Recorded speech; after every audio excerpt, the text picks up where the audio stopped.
Stretching from the Pacific Northwest to the East Coast and landing in the Midwest, Joshua, Tracy, and Kelly present to you Rooted Perspectives, an audio and video podcast.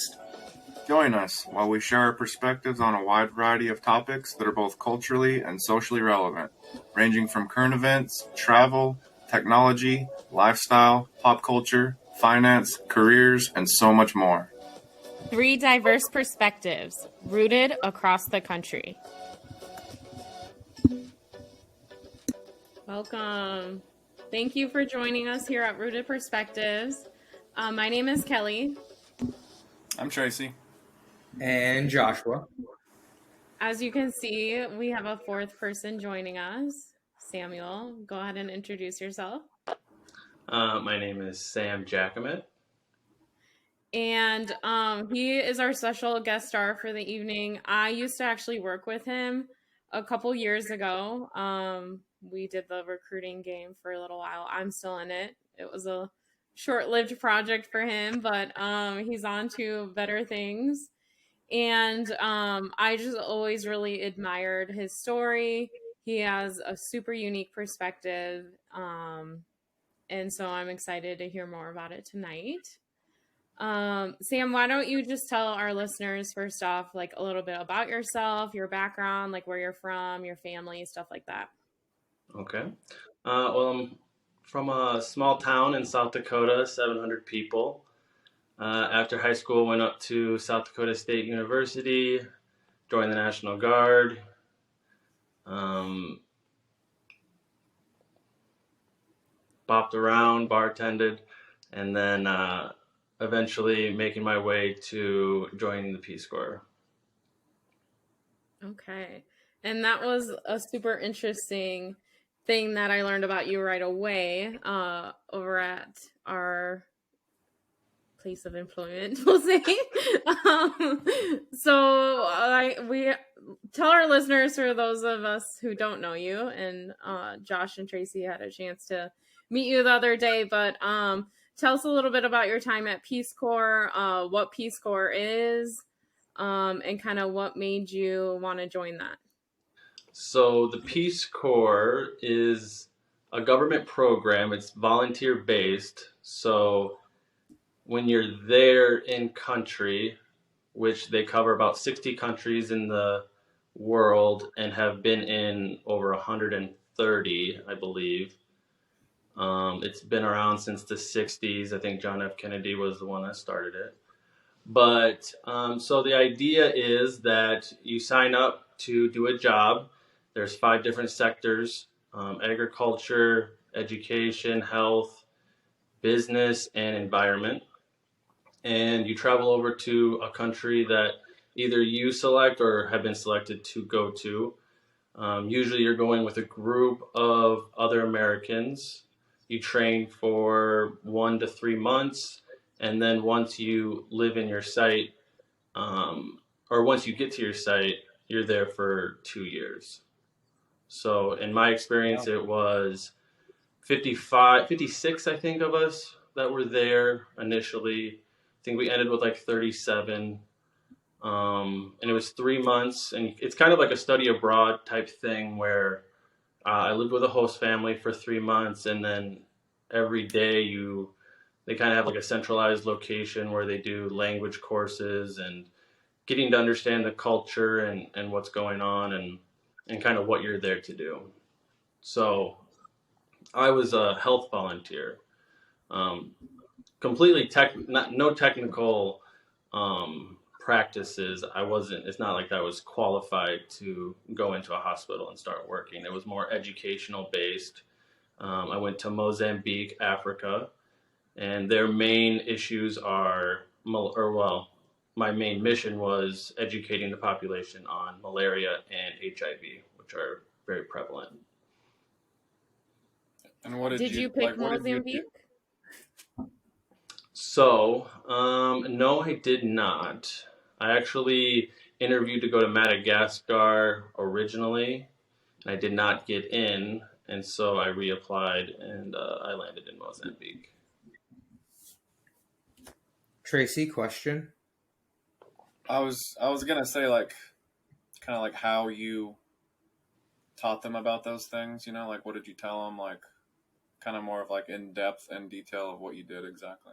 To get into the Peace Corps? No, like when you were over there. Oh, like what I did as a job? Yeah. So pretty much it would be, I mean,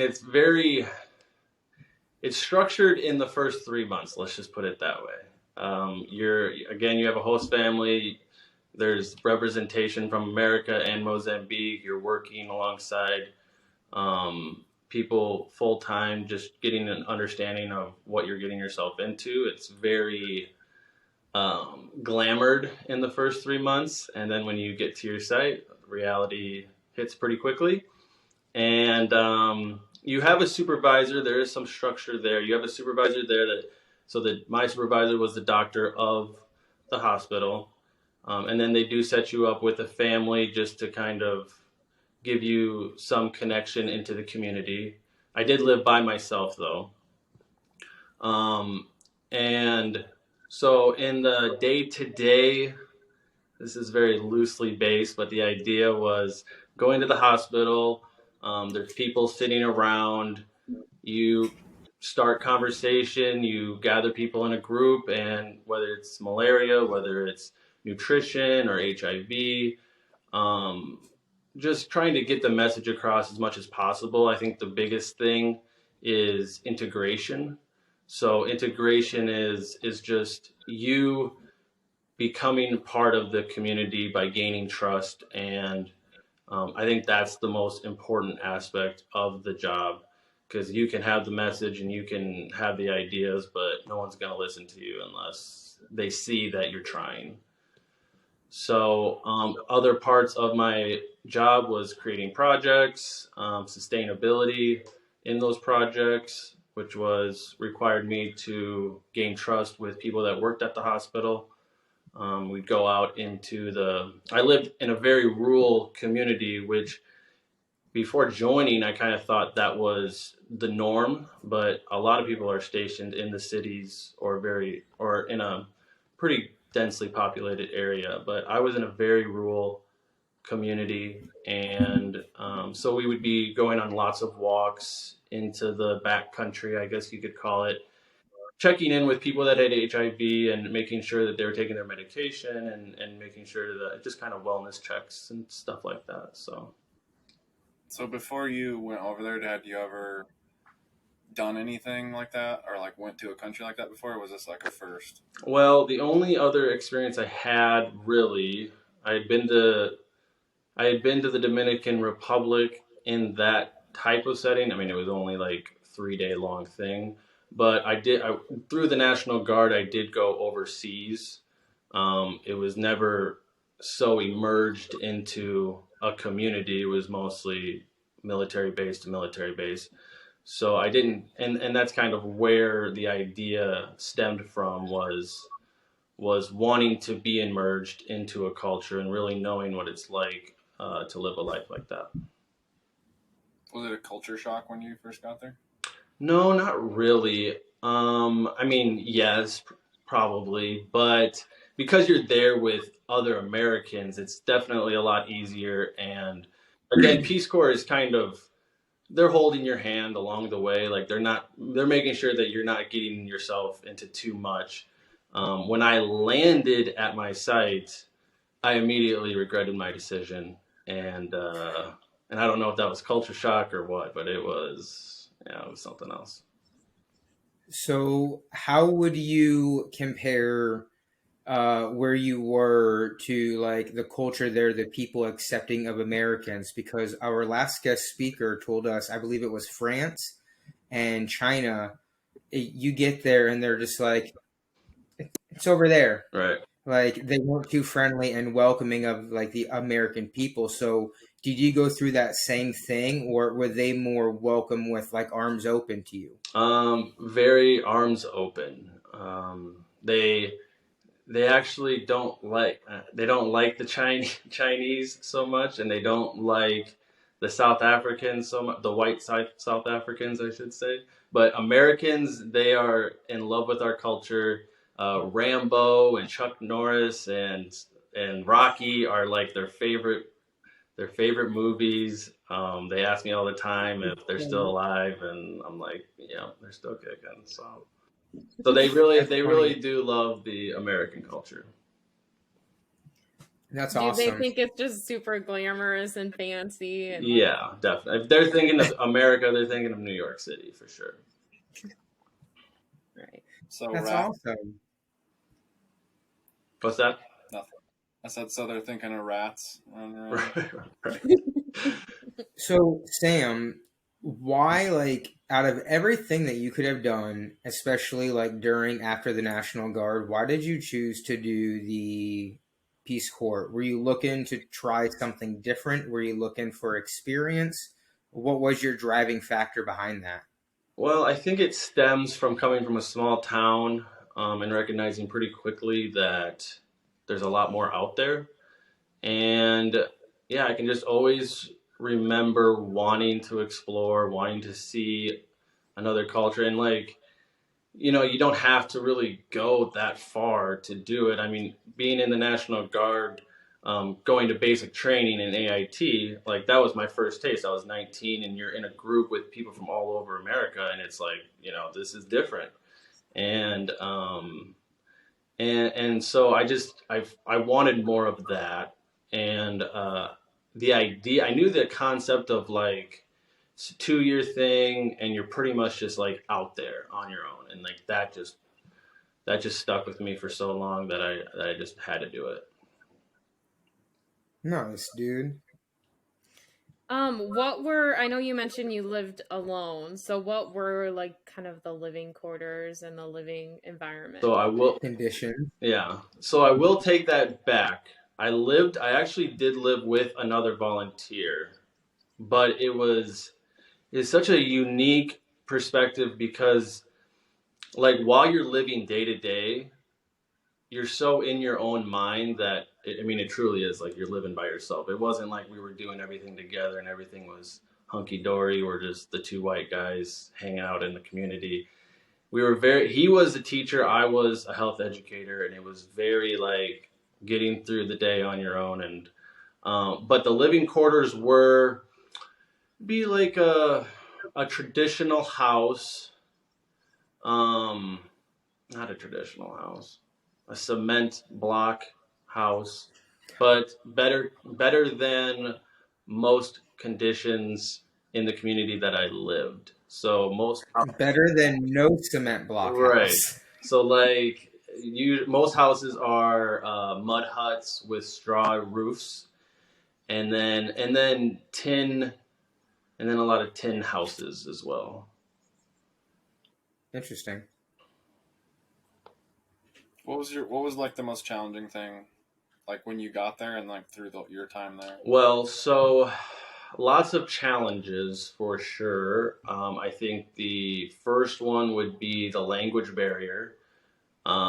They speak Portuguese there, so a lot of the 3 months living or doing the training is every day learning Portuguese. And for me, I'm just not the person to just like, I just get by, like I survive, and I'm not trying, like I'm trying to learn it, but it's at the same time, I'm not trying to go so far out of my comfort zone.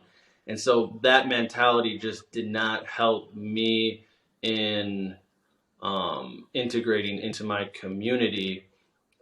But at the same time, it was being stared at every single day.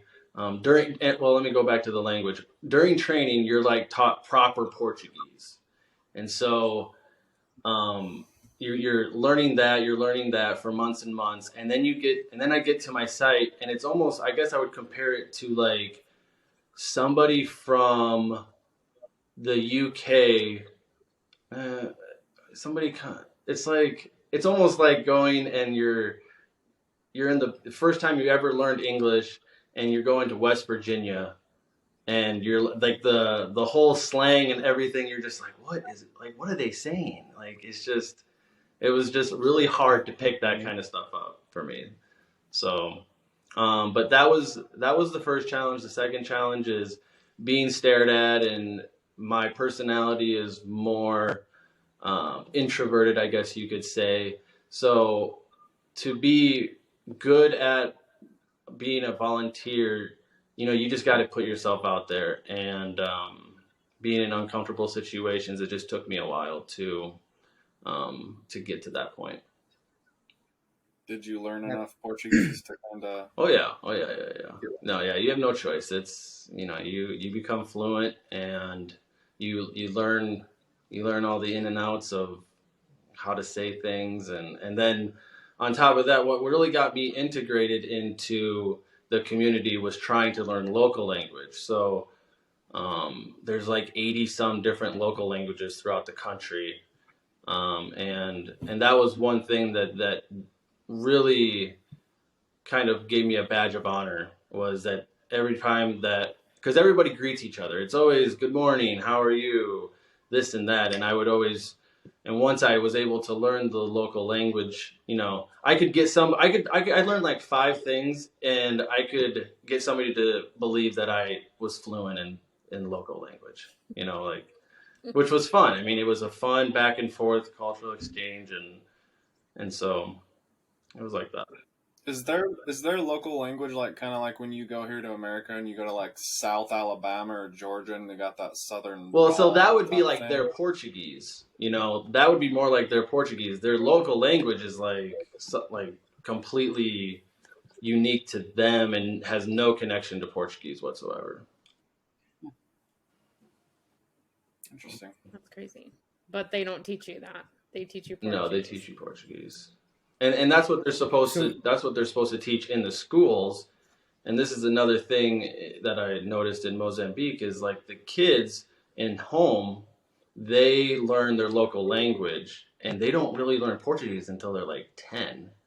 But in the school system, they're only supposed to learn Portuguese. So it's like this becomes a disconnect of, the education system. And I mean, you could probably do a whole podcast on that, but.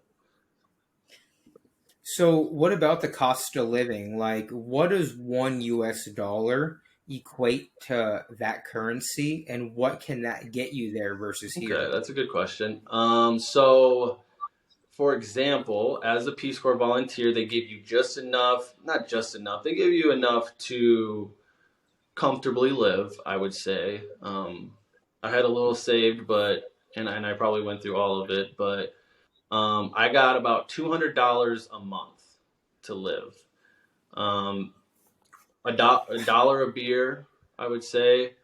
There was a lot of bananas. There's a lot of tomatoes, a lot of bread that I bought, because the resources and the foods were very limited. But it would be like if I went to the city and got a plate of chicken, fries, and salad, it would be like $3. And Coke was Wow. 20 cents, something like that, 30 cents. So, yeah. Vastly different. What do you think is the most rewarding thing looking back at your time?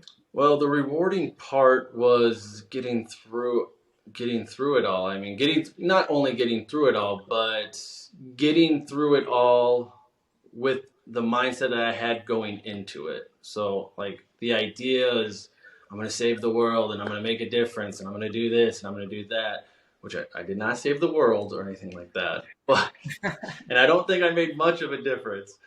But the whole idea for me was integrating into my community. Like, I wanted to know what it was like. I wanted to be accepted in my community, and I just really, really emphasized that within my experience. And the first 3, 4 months, 5 months they were challenging for sure. But it's almost just like looking yourself in the mirror and being like, you have all the resources, just go out and do it. So I was able to do that. That's awesome, dude. Congratulations, by the way.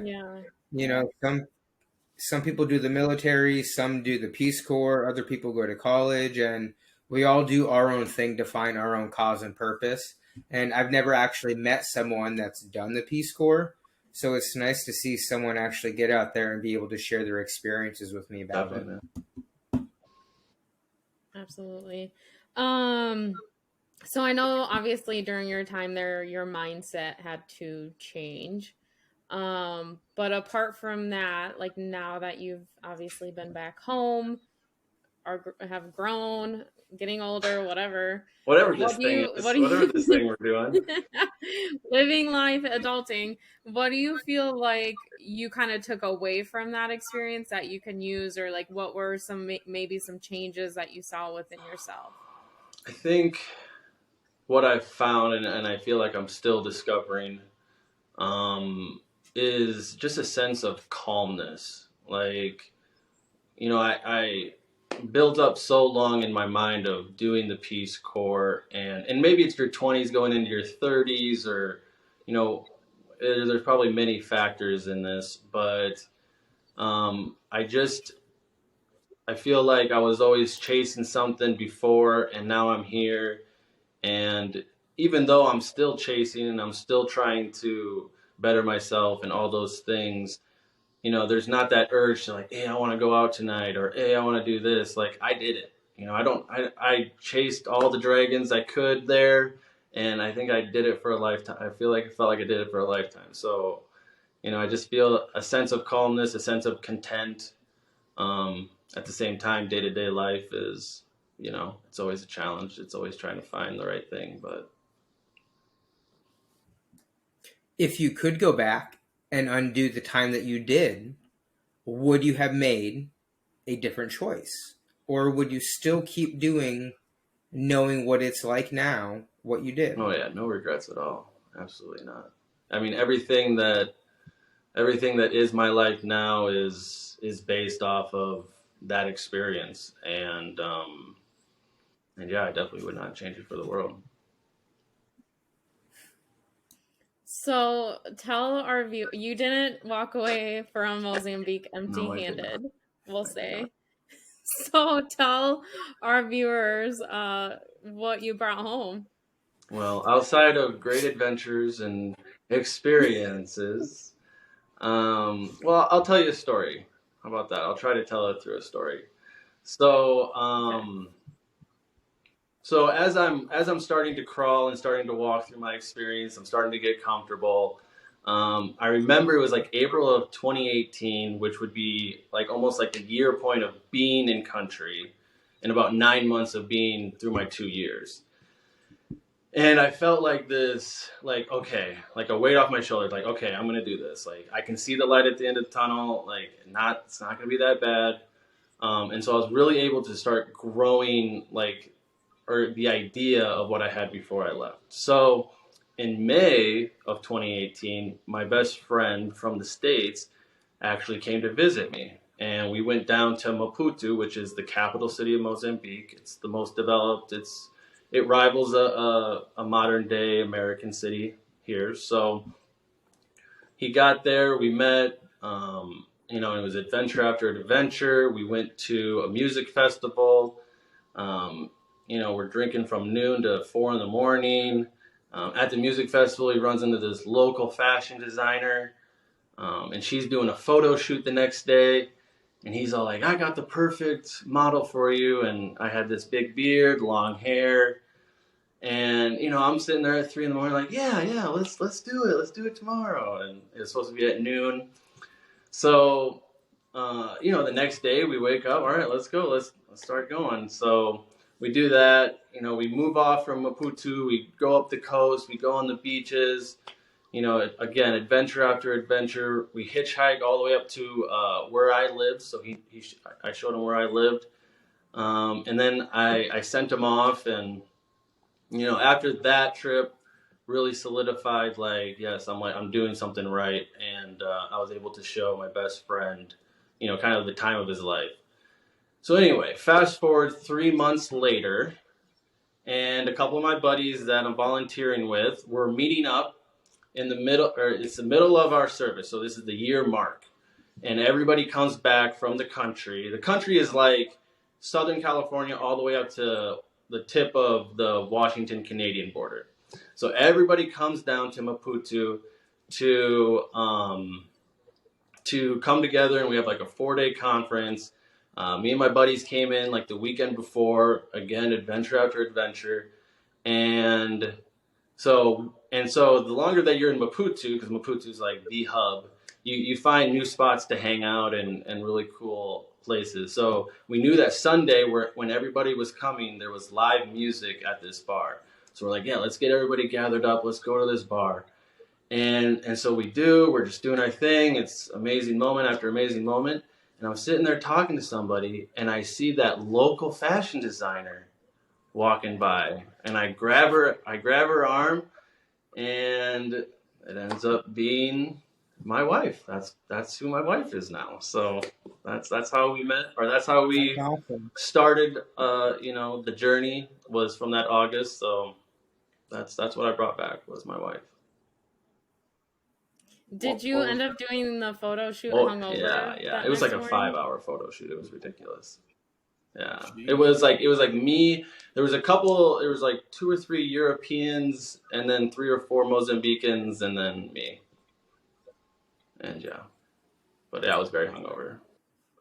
Do you ever wonder like why you didn't start talking to her back then, and why it was 3 months later when you saw her again? Well, for the sake of the story, she did try talking to me, and I was still like, okay, so she did try talking to me right away.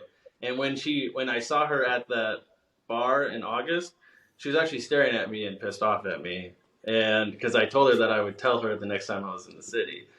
But when she first initially reached out to me that first time, my mind just, it was getting there, but I was still so focused on like I live 16 hours away from her. Like I'm out in the middle of nowhere. Like I can't rely on trying to get to know a girl in those situations. So how did you make it work if you lived so far away from her? Hitchhiking and random bus trips down there, I guess. She never came up to see me, but there was times where Peace Corps would pay or they would fly us down there just for like different conferences or different events. But honestly, I probably saw her like a handful of times, and then the conversation started like, well, I'm about to leave, like I don't know what you're gonna do, and so it was just like, well, let's start this thing. So how did it go from that to you're getting married in the 9 bar? So, like I said, we saw each other probably a handful of times. And, I knew right away that she was the one. So it was a pretty easy, as long as she was down, I was down. That process, like the visa process, like to get her actually over here, we filled that out in March of 2019. I was coming back to the States in July of 2019. So you fill out all this paperwork. It's like page after page. You have to show that, this relationship is legit, and pictures and all that other good stuff. And so we sent it off in March. I got back in July, and she had to do, she had to go to the the American Embassy in South Africa. She had to do like a medical check and an interview, again, just kind of making sure everything was legit. And she came at the end of October of that year. And then if you ever seen 90 Day Fiance, which I wish that I would have known about that because I would have totally done it. No, I'm just kidding. But you have 90 days to get married once she gets to country. So that's why we got married at a 9-bar nightclub where I used to work, and now I work on the weekends. But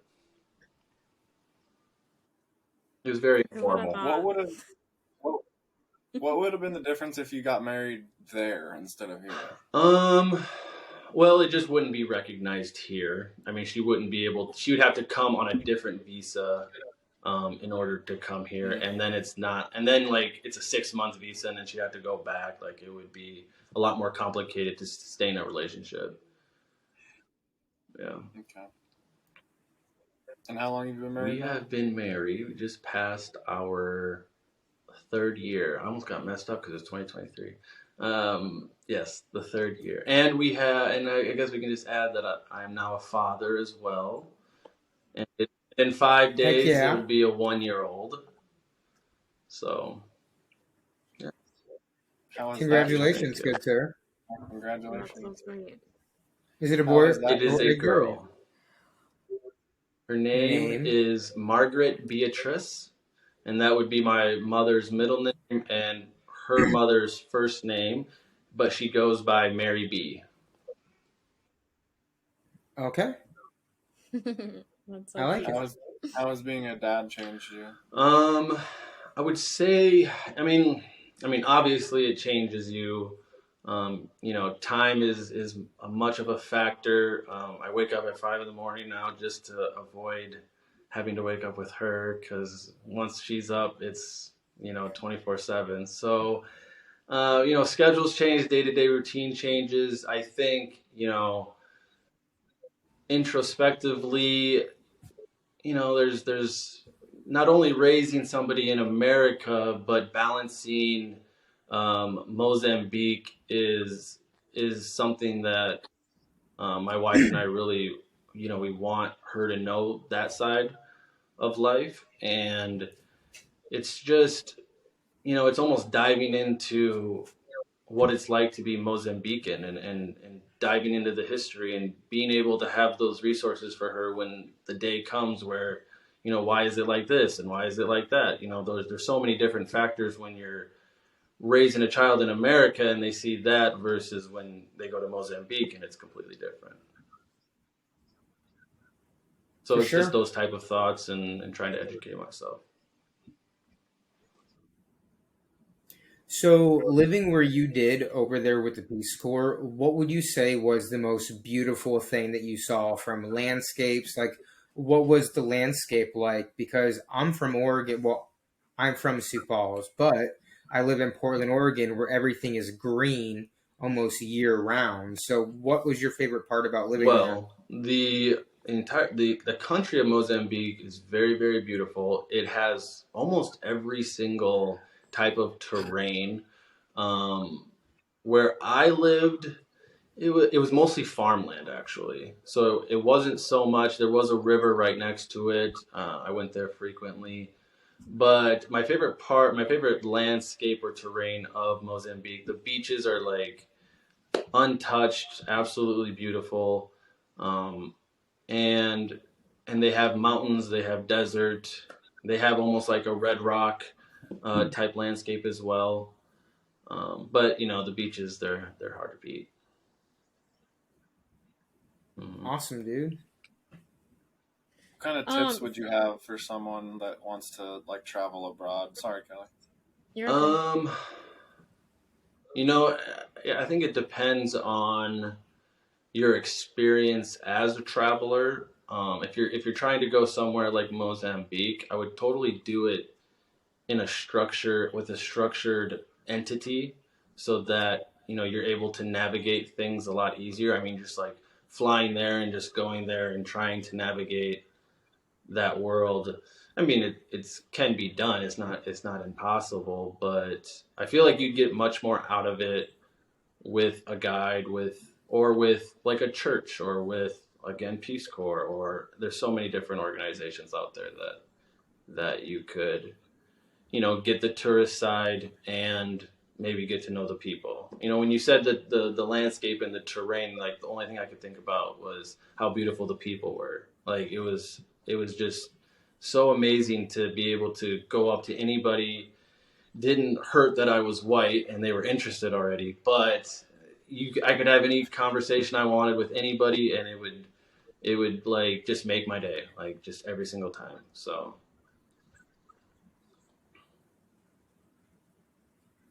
Very cool. Apart from your experience with Peace Corps, we do want to talk about your oh, entrepreneurial side. So you and Nadia both have businesses. So share a okay, little I bit will about start those. with, and I feel like we both do. We both have a part in both of them, but um, the one that I started, and I actually started it not knowing I was going to start it there, but in Mozambique, is Clothing My Vintage. So it's all secondhand vintage clothing. I sell that on Etsy. I've been doing that. That's actually, I won't name the employer, Kelly, but where I worked with you at, I left there, and I started doing that full time.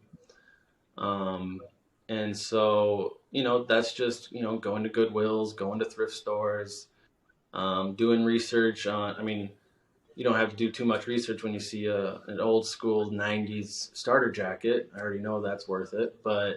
Um, but yeah, that's the one that I take charge of mostly. And then my wife's business, which she had started before we had met, which was the local fashion designer photo shoot, is Inside Out Mo's. And that is all her doing. It's all her handcrafted, um, whether it's bags, it's shirts, it's pants, it's hats, wallets, earrings.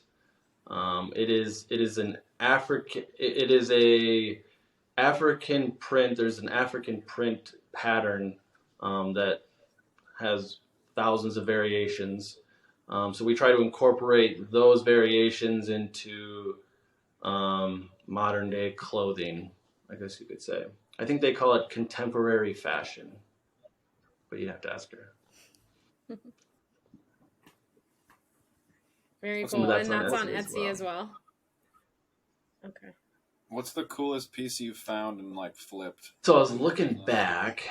I think the most expensive one to the cheapest one that I bought was a $5 Tony Kukoc champion jersey.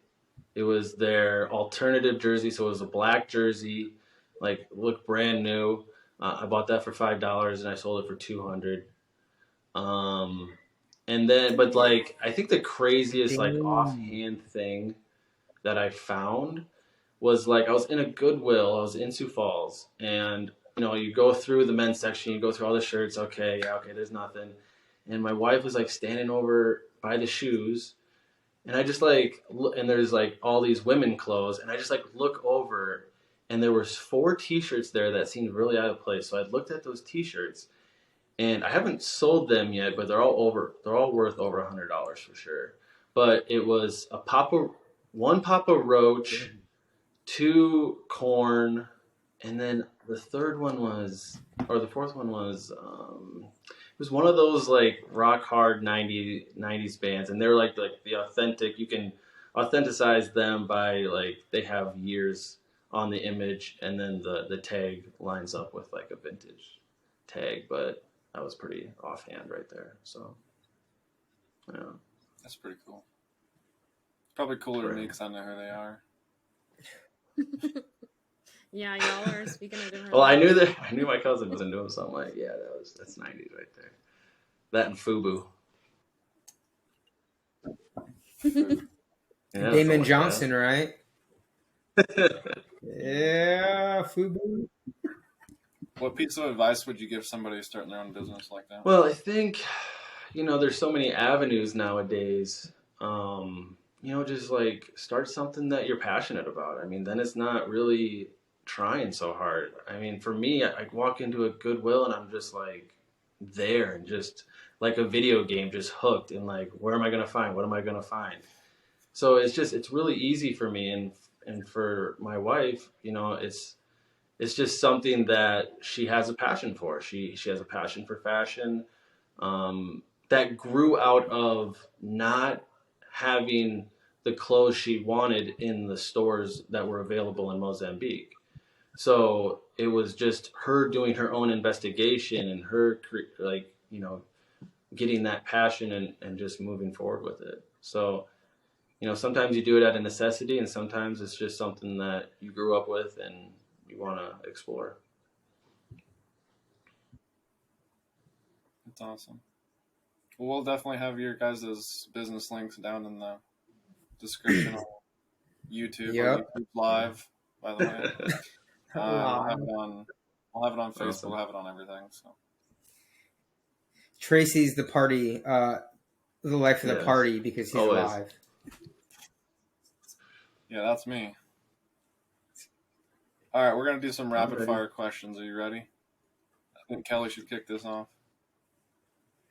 Okay, these are meant to be just like off the cuff, like first thing you can think of. So, first off, what is the most embarrassing moment you've ever had? I mean, probably just getting too drunk and my wife seeing me the next day, or that night, I should say, not the next day.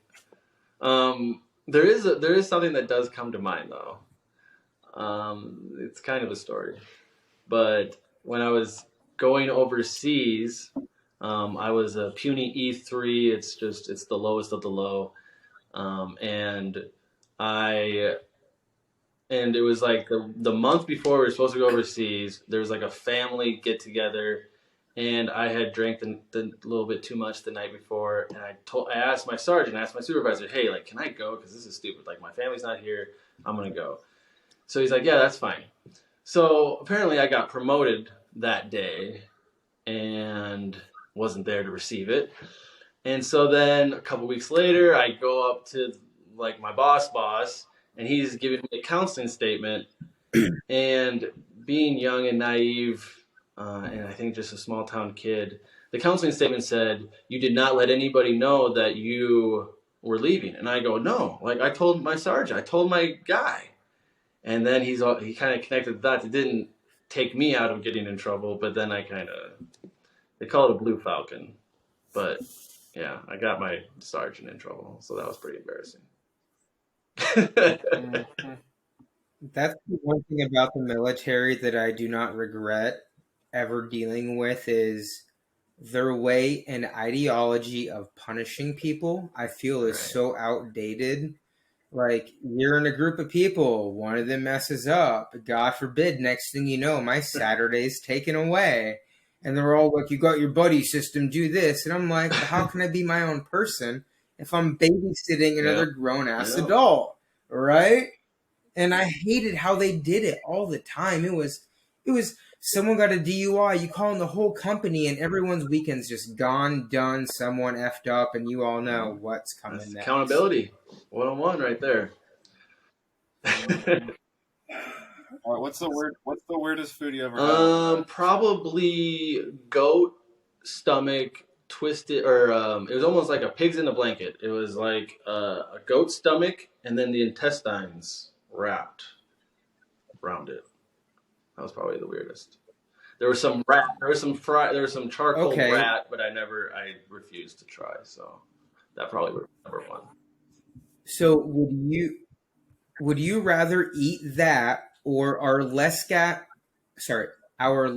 speaker said she tried this egg that had a bird developed in it. So when you broke open the egg, you had a like developed baby bird that was dead, and the beak, and you would eat the whole thing. And I was like, that does not sound appealing to me. The guts and the intestines was actually not that bad. Like it wasn't bad unless you started thinking about it. Then it was like. But yeah, no, I'd rather eat my goat guts than that. If you could have one superpower, what would you have? Oh and why? Man, if I had a superpower, I don't know. I'd fly, I guess. I don't know why. Why? Where would I fly all around the world? I'd fly so fast that I would reverse time, and I'd travel back. How about this? What is the one superpower you would not want? Is that a superpower? Spaghetti finger? Yeah, that doesn't sound like an appealing one. I guess how many superpowers are there out there? I don't know. Think about Marvel. I'd love to travel through time and space, or have the. See, I'm not deep in the Marvel world. I never got into it, so I guess I could have drawn a lot of examples off of those guys, but yeah, sorry, no superpower. I don't think I'd ever want to be able to hear people's thoughts, because I think I'm already overwhelmed with my own thoughts. I don't need to hear like everyone else's in the room. But Kelly, what about gossip? That's a different type of listening that doesn't affect you. That's Kelly's go-to right there. In the cubicles, You did what with who? Over there. Yeah. You just keep your head up. I'm hearing everything. I love to hear it. I have FOMO, so I can't miss out on anything. But I don't spread it. Right. Right, Sam? You're just the person to come to if I want to know something. Kelly, spill the tea. Spill the tea. I did like coming to you, Kelly, for some gossip talk. So, you know. Yeah. Thank you. Sam, favorite color, go. Oh, man. These are tough.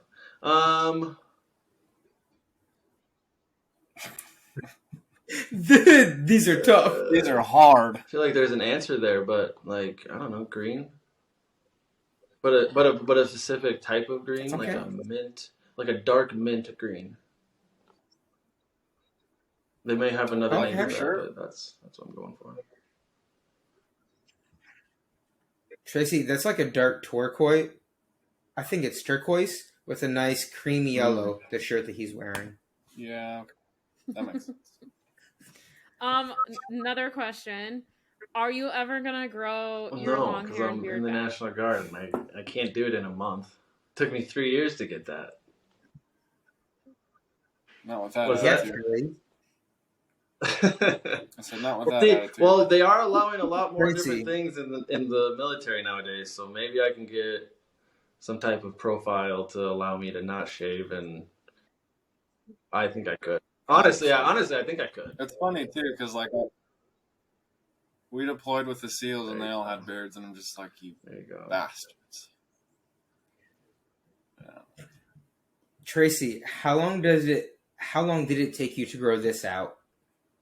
From like you shave to like right now? Man. 5 months? No. Dude, that comb makes it look well maintained though. That's because it is well maintained.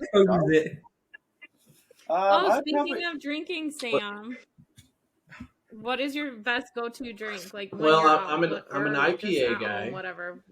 And if I go, but Yeah. in my college days, I would take Rumplemints like it was going out of style. Peppermint schnapps. What is that?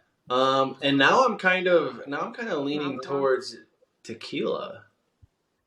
So I've been kind of dabbling into tequila lately. No, I do it with 7-Up and lemon juice, not lime, lemon juice. Ooh. Yes. Okay. Are you a drink kind of guy or are you a shot kind of guy? Because I just down it. Right. I don't need the extra sugar. No, I get in calories. too much trouble with just shots, so I gotta drink it slowly. All right. I drink. I know.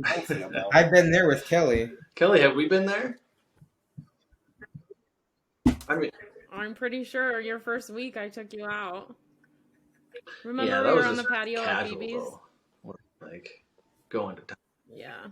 Yeah. More like happy hour style. Sam, if we didn't tell you, Tracy doesn't drink. That's why he's so That's why I'm so what, Josh? quiet, and he looks at me like my dad would when he's disappointed. I don't have anything to add about alcohol. Why would you guys do this? Shame, shame, shame. You can do whatever He you has want. like, instead of resting bitch face, it's like resting disappointed face. I've gotten that once or twice. We just need to hold him back and give him a shot. I get it. Yeah. All right. He's the dad in the group. By the way, it took me under 2 months to grow my beard. What the Frank? I think I shaved right after her birthday, and her birthday's on November 8th, so probably a week or a month and 3 weeks or something. Dude, it probably takes me 2 weeks to grow like a third of what you grew, which is insane because it starts growing slower after it starts like growing. But that's insane, dude. Keep it up. Kelly, beard talk. I'm If thinking our of listeners actually. want to follow in on Tracy's beer journey, we do record and release typically in order, so you can go back to. Well, I'm sure he former maintains it. It's not like episodes he's just and letting it grow out. check that out. I think I'm actually gonna kind of let it go out more. Are you covering up any Because I've gray never hairs? done it. Like, you get it like I get it.